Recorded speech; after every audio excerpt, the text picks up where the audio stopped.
Ya, terima kasih Kang Yayat. Ini luar biasa sebagai pemerhati dan pengamat. Ini juga selalu memberikan saran ini kepada anak muda yang lagi mimpin di Kota Tegal. Dan saya kira tadi disampaikan oleh Kang Yayat bahwa konfliknya ini sudah keluar, ya, sudah keluar. Dan kegelisahannya itu sudah dirasakan oleh masyarakat. Oleh sebab itu semoga ada rekomendasi yang tidak tertulis ataupun tertulis yang kemudian Pak Haris ini sebagai tokoh nasional ini bisa menyampaikan ke tim pusat. Ya, ini sebelum nanti ke Mas Ersal biar mengalir lagi. Ini ownernya ini ngomong saja, ini mau nyomot takun. Monggo, silakan Mas Fatur. Baik, terima kasih. Saya mendengarnya dari tadi memang saya sih pengennya pertanyaan. Karena ya berawal dari begini. Saya melihatnya ada yang belum selesai. Konflik tadi ada konflik yang terbuka, ada konflik yang tertutup gitu. Pengamatan Oda hanya sekitar tadi yang terbuka itu 25% dan sisanya yang tertutup. Soal kenapa saya ngomong belum selesai? Belum selesai soal pemahaman soal tugas dan kewenangan.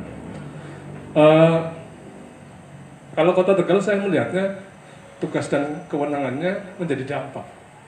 Konfliknya bukan soal tugas dan kewenangan. Yang tertutup itu rata-rata konfliknya adalah ketidakharmonisannya gitu ya. Kan konflik ketidakharmonisannya soal tugas dan kewenangan. Apakah kemudian pertanyaannya apakah kemudian kepala daerah atau wakilnya itu tidak memahami itu gitu, atau yang ngurusi administrasinya untuk membagi kewenangan dan tugasnya juga tidak paham misalnya begitu. Taruhlah misalnya biasanya yang begitu-begitu sekda yang ngatur gitu misalnya. Atau tidak bisa menjelaskan karena bupati dan wakil bupati mungkin atau wali kota dan wali kota mungkin karena orang baru belum membaca gitu. Terus kemudian tugas dan kewenangannya tidak disampaikan kepada para pimpinannya. Saya melihat beberapa daerah ada ketidakharmonisan yang dibuat, ada yang memang mengalir. Mengalirnya di Kota Tegal misalnya karena ini dampak akhirnya tidak harmonis, terus kemudian tugasnya tidak diberikan kepada wakil gitu misalnya. Beberapa kali saya melihat misalnya ada kegiatan yang seharusnya wali kota tidak bisa terus kemudian ditugaskan kepada wakilnya, tapi itu tidak diberikan kepada wakilnya. Ini ada yang belum tidak selesai soal pemahaman atau kemudian kelegoan. Mungkin juga di kabupaten begitu, gitu mungkin. Tugasnya tidak diberikan atau kemudian harus diberikan kepada yang lain. Salah satu contoh misalnya beberapa kali di Kota Tegal contoh sambutan gitu. Ketika wali kota tidak hadir, gitu. Terus kemudian biasanya diberikan kepada wakilnya. Nah ini diberikan kepada OPD gitu. Wakilnya padahal hadir gitu. Ini kan berarti ada ketidakharmonisan yang soal sistem itu yang dibuat. Saya dapat cerita pernah itu, saya masuk ke yang dibuat ketidakharmonisan yang dibuat. Ada salah satu wakil kepala daerah yang memang tidak ditugasi. Ya mantan sekda, saya tidak cerita Kabupaten Tegal. Mantan sekda cerita sama saya. Ketika hari ini orangnya jadi salah satu kepala daerah, dulunya jadi wakil, jadi kepala daerah sebenarnya dulu tidak ngerti apa-apa soal wakil karena tugasnya tidak diberikan. Yang buat sekdanya, mungkin sudah aduk-adukan dengan bupati atau wali kotanya. Nah ini apakah kemudian, ini saya tanya ke Pak Haris, apakah kemudian ada sistem yang salah yang bisa dimanfaatkan untuk menjadikan tidak harmonis kepala daerah? Cari-carilah misalnya, ya udahlah, karena ada tugas dan kewenangan yang diberikan, hanya karena mati dan tidak bisa terus kemudian bisa digantikan oleh wakilnya, atau sengaja dimanfaatkan. Ada sistem yang salah tidak soal ini? Saya tidak bicara tadi soal itu sih, menurut saya soal urunan, soal apa itu menjadi bumbu ya. Tapi kemudian sistemnya, apa kemudian apakah boleh di Undang-Undang Otonomi Daerah itu membuatkan perda atau perbub yang mengatur itu gitu. Pembagian kewenangan, pembagian tugas. Karena sementara ini hanya berpegang pada Undang-Undang Otonomi Daerah. Tidak ada perda, tidak ada perbub. Ngomong di kabupaten negara atau kota belum ada itu. Bisa saja wali kota atau bupati memanfaatkan tugasnya. Wah, ini daripada nanti mau nyalon, matikan saja ini tugasnya gitu misalnya. Itu terjadi. Itu pernah terjadi. Saya melihatnya begitu. Ya bukan di Tegal, di tetangga. Saya pernah ngobrol dulu, itu terjadi dan itu dilakukan. Saya tanyanya begitu Mas Haris, silakan. Terima kasih. Terima kasih, langsung dijawab aja Pak Haris. Jadi Kang Fatur, persoalannya undang-undangnya tidak ada yang ngomong begitu. Ya, tadi sudah saya jelaskan undang-undang kepala daerah dan wakil kepala daerah kan sebenarnya diturunkan dari undang-undang dasar. Yaitu tugasnya wakil tadi yang nomor 1 adalah membantu. Ya, yang kedua, sing paling ditenik ya, menggantikan, ya kan? Sing paling ditenik kan gue menggantikan, ya. Terus mewakili dan dinangani di bidang tertentu pada skala nasional. Pak Kiai Ma'ruf Amin nangani Kisra. Nah ini sebenarnya disepakati aja karena majunya wakil punya kontribusi loh. Tidak boleh dilupakan bahwa terpilihnya pasangan bupati dan wakil bupati itu ada kontribusi wakil. Bahkan dalam kondisi-kondisi tertentu wakilnya metu duit lu akeh. Kok bener apa orang tak kena wakilnya, ya kan? Metu duit oli akeh gara-gara nyong rekomo misalkan orang ngerti nyong. Ya, sehingga dari awal komitmennya seperti apa? Karena sebatas komitmen aja. Kalau undang-undang dijabarkan dalam undang-undang orang bakalan ketemu. Ada misalkan nangani Kesratok orang bisa. Hubungan antara Gus Dur dengan Megawati saat itu sebagai presiden dan wapres ya muncul dari komitmen. Oke, Bu Mega nangani satu bidang ya, demikian pula antara SBY dengan JK saat itu. JK ekonomi katakan, tapi ketika dengan Pak Bud ceritanya Sejen Maning. Ketika tahun pertama pemerintahannya Jokowi dengan JK ceritanya lain lagi, dan sekarang ceritanya lain lagi.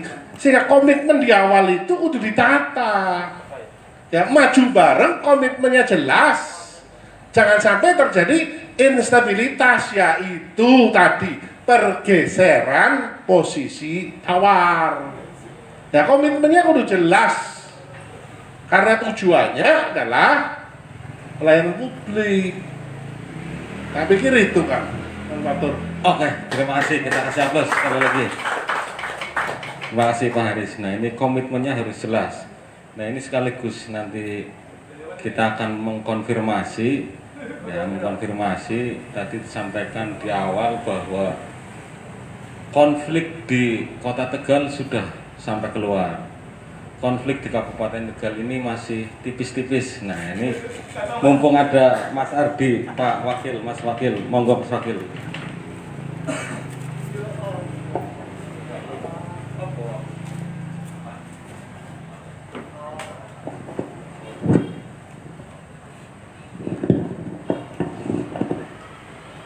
Assalamualaikum semuanya. Waalaikumsalam. Ustaz, semua yang hadir di sini, sahabat saya Pak Haris Turino, Mas Ersal, Pak Yayat, Damang Pak Yayat. Alhamdulillah saya. Ya, semua Pak Dr. Faudin, apa kabar semua hadir teman-teman. Saya di sini sebenarnya ingin menikmati kopi aja sama denger gitu. Jare Bang Supri ini mumpung teka. Saya tidak dalam kapasitas pembicara, tapi dalam arti saya mau sepakat dengan sampaikan dengan Pak Haris bahwa memang kalau terkait beberapa teman ya yang di luar, bukan di sini gitu. Ya, sebagai wakil banyak yang wakil tidak memahami posisinya. Dan tadi siapa disampaikan sama kayaknya Mas Fatur yang nyampaikan. wakil itu harus baca dulu aturannya. Bahwa di Undang-Undang OTDA itu sudah diperjelas bahwa tugasnya wakil ini sekian, dan memang tugasnya tidak ada wewenang. Itu harus dipahami bahwa kepala daerah itu memiliki tugas dan wewenang, tetapi wakil itu hanya memiliki tugas, tidak punya wewenang. Sehingga untuk menjalankan tugasnya, tadi kesepakatan di awal lah Bupati memberikan sebagian wewenangnya, dan itu harus dibuatkan aturannya di daerah itu. Kalau gubernur membuat peraturan gubernur, kalau di kota bikin perwali, kalau di kabupaten bikin perbu. Atau kalau memang ada itikat dari dewan, dibikin perda sekalian. Jadi jalurnya itu lurus terus sampai kapanpun, kan gitu. Karena kalau perbu anytime bisa diganti, kan begitu. Nah, pemahaman dari para kepala daerah dan wakil inilah yang sebenarnya pada akhirnya balik lagi, ikro, baca aturannya gitu. Nah, saya rasa yang banyak menjadi benih-benih konflik atau ketidakharmonisan ini adalah kepala daerah dan wakil yang tidak membaca. Ya monggo kita ngaji lagi di ngopi kemisan ini. Mungkin itu kali ya saya sampaikan. Terima kasih. Kita kasih aplaus buat Mas Ardi. Ya. Terima kasih Pak Wakil. Ya, ini terima kasih. Ini bukan mengkonfirmasi tapi juga menegaskan bahwa kalau mau jadi wakil ya baca aturannya seperti itu. Ini biasanya ada disengkek ini ya, tapi kali ini izin jadi nggak ada yang banyol. Nah, saya kira masih ada yang perlu ditanyakan. Masih ada?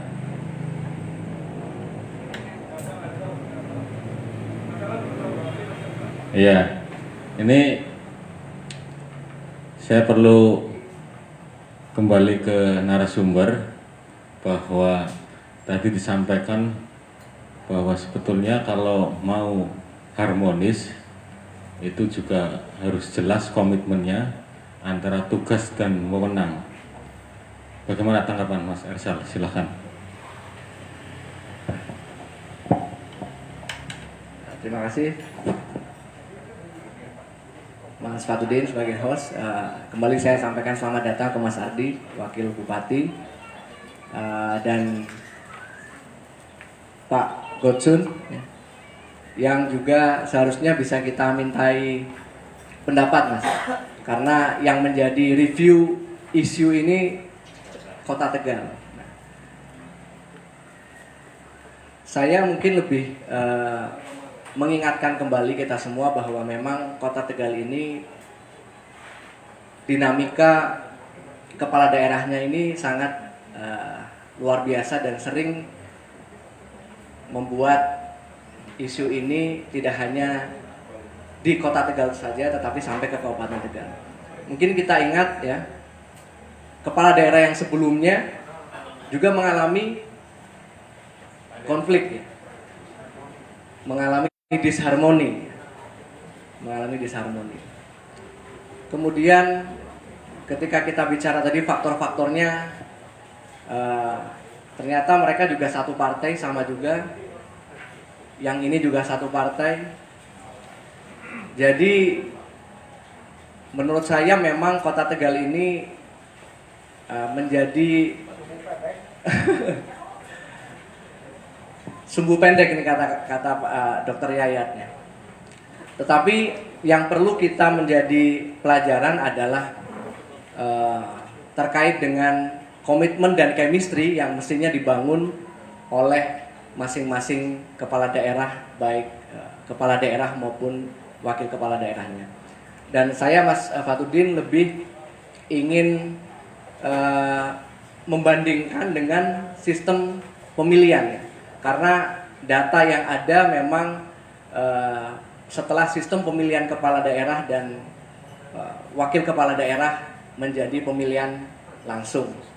Tetapi kita belum banyak menemukan sebelum sistem pemilihan itu ada seperti apa tingkat keberhasilan dari kepala daerah yang tentu ada kaitannya dengan pecah kongsi atau konflik itu. Dan ini menjadi pemikiran saya terkait dengan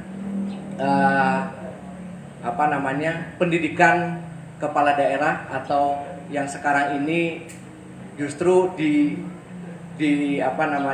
dialami setelah menjadi kepala daerah atau yang kita sebut pendidikan Lemhanas ya. Saya tahu bahwa sebelum ada pemilihan langsung ada satu syarat Lemhanas menjadi syarat menjadi kepala daerah.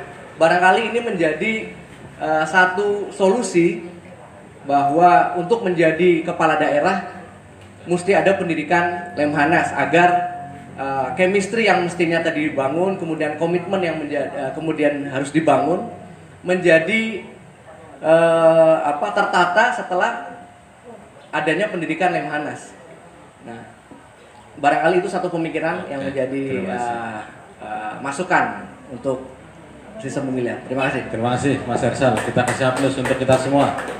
Sebelum closing saya pengen dengar ini karena gonjang-ganjing pendongkelan ini kan bukan hanya di kepala daerah, di partai ini juga lagi musim pendongkelan, kudeta. Ya ini Pak Atmo, monggo Pak Atmo. Saya pengen dengar petuahnya Pak Atmo ini terkait pendongkelan. Ya, silakan. Terima kasih. Mohon maaf kami agak terlambat karena harus ngisi di pesantren Al Hikmah tentang beda buku Tadarus Cinta. Jadi tadi agak telat. Saya tertarik pada statement awal. Insya Allah saya husnul sangat ikhlas dari founding fathers kita. Betapapun dibuat undang-undang yang semangatnya adalah bla bla, pada akhirnya sangat tergantung dari semangat penyelenggara negara.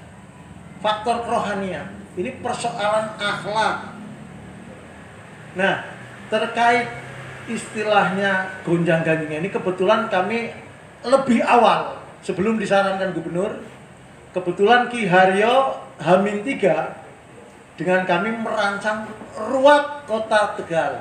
Ruat Kota Tegal. Mohon maaf, Ruat itu di dalam Kamus Bahasa Indonesia halaman 1194 mengembalikan pemulihan. Jadi enda aja ruwet di Ruat itu. Oleh karena itu, ini perlu peran mediasi. Mohon maaf, dalam sejarah Jawa saat penampilan Lais Ongger dan Ronggeng ada bodor. Bodor itu pelawak. Dalam golek ada lupit dan selenteng. Dalam wayang ada Semar Gareng itu Bagong. Yang ini memainkan fungsi ventilasi ketika terjadi ketegangan antara elit. Ini. Maka Punokawan siapakah? Ya ulama. Siapa? Forkompinda yang mendapat dana publik. Forkompinda itu mendapat dana publik. Tapi mohon maaf Tahadus Binimah, saya 6,5 tahun di kepala bagian humas, terkadang ada aparat dalam yang menikmati. Kalau rumah tangga terlalu akur, dia rezekinya ke sana. Ada yang memelihara kondisi semacam itu. Ini terus terang aja. Saya dulu wakil ketua forum para kabag humas se-Jawa Tengah. Setiap ada keluhan tentang itu. Dan saya pernah mewakili selaku kabag humas untuk hadir sebuah forum. Di situ ada wakil bupati. Untuk saya bisa main compong. Saya demi Allah bu, kondisi objektifnya begini. Sudah selesai karena itu. Nah, tapi pada akhirnya apa? Saya kembali ke Mas Fatur. Cobalah ada satu-satu yang nyontoh disaksikan Forkompinda. Saya kira ini backgroundnya sangat pola. Saya sangat sepakat sekali dengan pemikiran Mas Fatur membuat itu. Sekali-kali nyontohnya, bikin inovasi. Jangan hanya istilahnya kita taklid.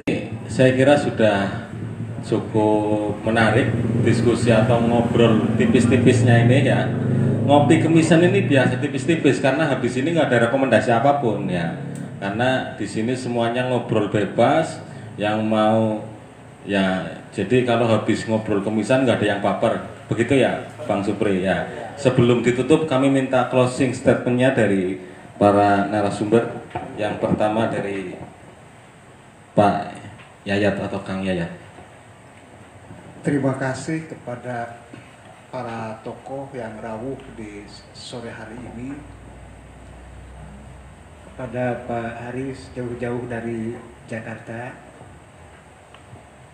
Mas Ersa dari perwakilan kaum muda, saya berkesimpulan bahwa apa yang kita perbincangkan pada akhirnya berniat untuk mendamaikan suatu keadaan, meningkatkan produktivitas pemerintahan di daerah khususnya, sehingga dengan demikian dari segi cita-cita dan idealisme kita sama sebetulnya. Kita merindukan sebuah pemerintahan yang betul-betul sanggup menyejahterakan masyarakat. Adapun dalam perbincangan ini kemudian harus terpaksa muncul kata-kata yang kurang enak, yang kurang enak. Ya itulah bagian penting dari perasaan kita sebagai warga satu daerah, sebagai warga yang berharap banyak dari kebijakan di pusat. Wabil khusus soal tolonglah pelihara saja ASN yang baik. Tidak usah memihak sana sini, Anda bekerja saja melayani masyarakat. Saya kira itu ya. Terima kasih Kang Yayat. Kita kasih aplaus buat Kang Yayat. Mas Ersal, closing Mas Ersal. Terima kasih. Jadi ini sering sekali saya sampaikan kepada teman-teman muda, karena memang kita di KNPI membidangi OKP komunitas, bahwa kita sebagai generasi muda ini janganlah tabu dengan politik, dan kita perlu untuk belajar bagaimana menjadi pemimpin, karena waktu yang akan membuktikan bahwa kitalah yang kemudian akan menjadi pemimpin masa depan. Dan terkait dengan isu ini atau review dari Nyong Kopi ini, yang mau tidak mau kita harus berbicara konteks Kabupaten Tegal. Barangkali ini yang membedakan antara Kabupaten Tegal dan Kota Tegal,